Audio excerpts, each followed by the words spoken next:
Welcome. I am glad you are here. Whatever today held for you, whatever thoughts are still circling, whatever worries have followed you into this quiet hour, you can set them down now, just for tonight. They will wait. They always do. Find a comfortable position. Let your body sink a little deeper into wherever you are resting. Feel the weight of your head against the pillow. Feel the warmth of the blanket pulled close. Take a long, slow breath in through your nose and let it go. One more. There you are. Tonight, I am going to take you somewhere quiet, somewhere far from the noise of the day, a place where the only sound is the low hum of the sea and the slow turning of a great light in the dark. Our story begins at the edge of the world, at a lighthouse called Amber Point.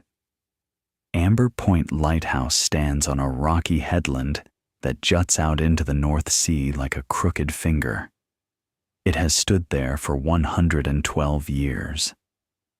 The stone walls are thick, nearly 3 feet through, and they are the color of pale honey when the afternoon sun catches them just right. At night, they are silver. At dusk, they are the color of old embers cooling in a grate. The light at the top is visible for 22 miles in clear weather. On foggy nights, the foghorn calls out in long, low notes, once every 30 seconds, a slow, patient voice speaking to the ships that cannot see the shore. Tonight, the weather is turning. Not dangerously. Not yet. But there is a heaviness in the air that old Thomas can feel in the joints of his right hand, the hand he broke in a fall 30 years ago, and which has told him the weather ever since. Thomas is 67 years old. He has kept this lighthouse for 31 of those years. He is not a tall man, but he is a solid one. His hair is entirely white now, cropped close to his head, and his beard, which he trims on Sunday mornings and allows to grow comfortably the rest of the week, is the same soft white as the foam that collects in the tide pools below the rocks. His eyes are a very pale gray, the color of sea mist, and they have the quality of eyes that have spent decades looking at distant things, calm, still, unhurried. Tonight, he is sitting in the small kitchen on the ground floor of the lighthouse. The kitchen is warm. The old iron range is lit, and on its flat top sits a kettle that is just beginning to breathe. Little curls of steam lifting from the spout and dissolving in the lamplight. The first drops of rain arrive quietly. They tap against the small kitchen window, like a visitor who is not sure they are welcome. Thomas hears them and nods, as if confirming something he already knew. He does not hurry. He reaches for the radio on the shelf above the stove and turns down the volume until it is just a murmur, a low, pleasant hum, more company than information. Outside, the sea is changing. You can hear it if you listen. The rhythm of the waves, which has been slow and easy all day, almost lazy, is becoming something slightly more purposeful. The intervals between the surges are shortening. The sound is not yet loud, but it has weight to it now. Substance. Thomas pulls on a heavy wool sweater, the dark green one with the worn elbows, and opens the kitchen door to step outside onto the small observation ledge that wraps around the base of the tower. The wind meets him immediately, not violently. It is more of a greeting, a firm push at his chest, a lift of his collar. He braces for a moment, then settles into it, the way you settle into a cold pool when you know the warmth will come. The sea below is black and moving. In the far distance, past the headland, He can see the navigation lights of a cargo ship, a slow green star moving steadily through the dark. Someone is on watch out there tonight. Someone is doing their job, and the world is turning as it should. Thomas watches the ship until it passes behind the point. Then he comes back inside, shakes the rain from his hair, and puts the kettle on properly. There is something deeply restful, he has always thought, about being inside when the weather is outside. The contrast is its own kind of comfort. The rain cannot reach you here. The wind cannot find you here. You are warm and still, while the world does what the world does.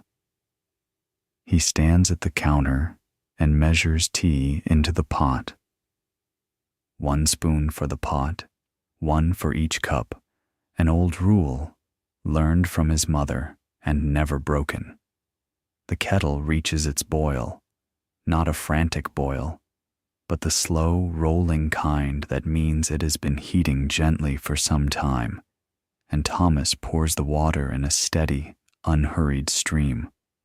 He puts the lid on the pot, drapes his grandmother's tea cozy over it, faded blue wool, embroidered with yellow ducks that his grandmother stitched one winter long ago, and which Thomas has never once considered replacing, and he sets it to steep.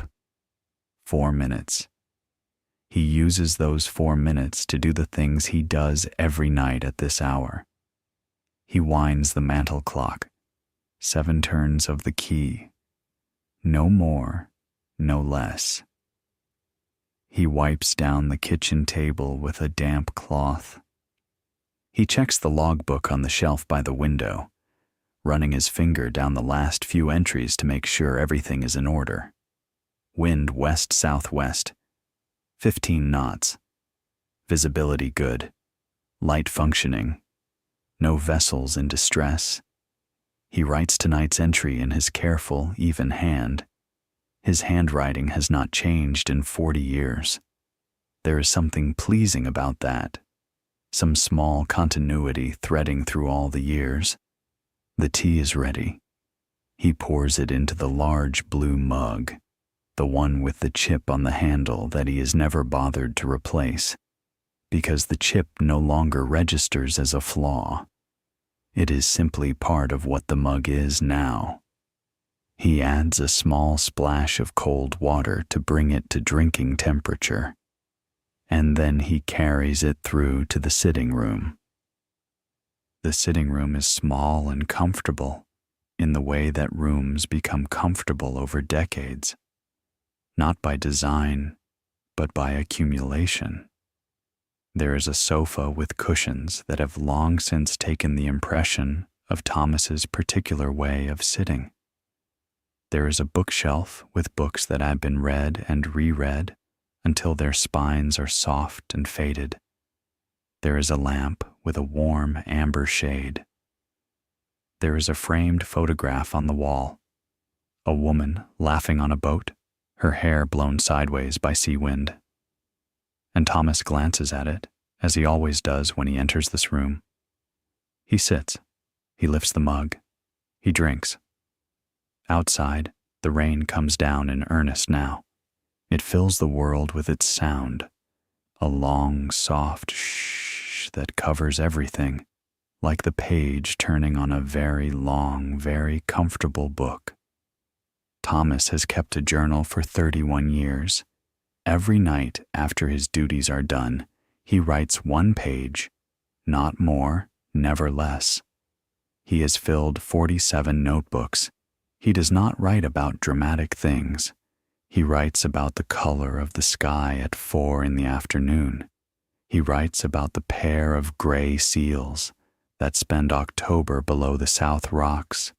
He writes about the sound the wind makes in different seasons, how in winter it is a low moan, steady and deep, and in summer it is almost musical, catching the grasses on the headland and making them sing. He writes about the ships. Over 31 years, he has seen thousands of ships pass Amber Point. container ships so large they seem impossible, moving with a slow, dreamlike majesty that no photograph could capture. Fishing trawlers chugging home in the early morning, orange hulls low in the water with their catch, sailing yachts in summer, white sails catching the evening light. And once, memorably, in the winter of his 3rd year here, a tall ship, a fully rigged sailing vessel running before a gale, every sail set, enormous and beautiful, and gone in minutes, swallowed by the dark as quickly as it had come. He wrote 4 pages that night. He thinks now, sitting with his tea and the rain on the windows, that this is what a life of attention looks like. Not great events, not dramatic arcs, just the daily practice of noticing, of looking carefully at the world and saying, "Yes, I see you. You are worth recording." He thinks that perhaps this is what peace feels like in the end.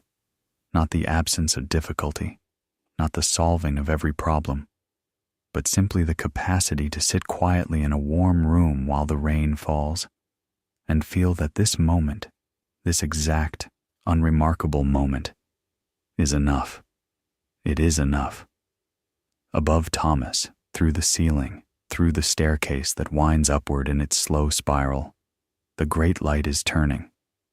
It turns at exactly 4 revolutions per minute. It has done so, with only brief interruptions for maintenance, for 112 years. The mechanism that drives it is a thing of extraordinary engineering. Weights and gears and a great lens of cut glass that Thomas polishes every Tuesday morning with a soft cloth. The light weighs 11 tons. It rests, impossibly gently, on a bath of liquid mercury, which allows it to turn despite its great weight, with only the smallest of motors. Thomas has always found something wonderful in this, that the way to move something enormous is not to fight its weight, but to float it. The beam sweeps out across the water every 15 seconds. To ships at sea, it is a fixed point, a certainty. In a world of movement, wind and current and tide, here is something that does not move. Here is something that says, reliably, every 15 seconds, without fail, in fog and storm and calm alike, I am here. You are not lost. Thomas thinks of the ships out there tonight. Somewhere, a sailor on watch will see the light of Amber Point sweep across the water and will make a small mark on their chart and feel, for a moment, exactly located. This is what he does. He does not rescue ships. He simply maintains the light so that others can know where they are. He has thought, in his 31 years, that this is not a bad description of a useful life. To be a fixed point, to be reliable, to say without drama or demand, I am here, I am steady, you are not lost. The rain is easing now. You can hear the change in it. The sound is softening, losing its urgency, becoming more like a whisper than a statement. Thomas finishes his tea. He washes the mug. He dries it. He places it back on its hook. These small rituals, the same every night, in the same order for 31 years, have a quality he has come to love. They are not exciting. They were never meant to be. They are simply the shape of a day ending, the way a paragraph ends with a full stop. Clear, definite, done. He makes one final check of the lamp room, climbing the spiral staircase slowly, one hand on the cool iron railing, his footsteps soft on the stone steps. The lamp room is bright and warm, and the great lens turns its slow, eternal turn. Everything is in order. Everything is as it should be. He comes back down. He checks the door, bolted. He turns off the kitchen light. He climbs the short flight of stairs to his bedroom. A small room with a low ceiling and a window that looks out to sea. The curtains are open. He always sleeps with the curtains open. Every 15 seconds, the sweep of the light passes across the ceiling of his room. A slow, gentle pulse. He has fallen asleep to this light for 31 years. It is the heartbeat of the place. He lies down. The rain is almost nothing now, just the faintest breath against the glass. The sea has settled into its slower rhythm. The night is quiet. He closes his eyes. Above him, the light turns. Out across the water, somewhere in the dark, a ship moves steadily toward morning. Somewhere, a sailor marks their chart and knows exactly where they are. And here, in this small room at the edge of the world, Thomas breathes slowly in and slowly out. And he is already drifting. And you are safe. You are warm. There is nothing you need to do, nothing to solve tonight. The light is turning.